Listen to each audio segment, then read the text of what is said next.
नमस्कार मित्र आणि मैत्रिणींनो, श्री स्वामी समर्थ. जय जय स्वामी समर्थ. कर्ज फिटण्यासाठी हा खूप छान असा उपाय आहे.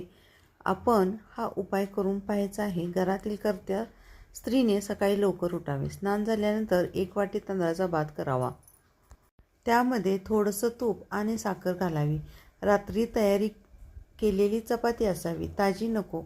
त्यावरती तो भात, तूप, साखर घालावे आणि रस्त्याने जाणाऱ्या गाईला खाऊ घालावे. गाई गोठ्यातील नसावी, जाता येता फिरत असते ती गाई असावी. आपण जेथे गाई बसते तेथे हा नेऊन चपाती चारायची आहे. चारल्यानंतर कुणाशी बोलू नये आणि घरी आल्यानंतर हातपाय तोंड धुवावे.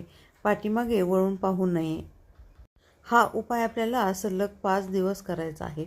हळूहळू आपले कर्ज फिटून आपण कर्जमुक्त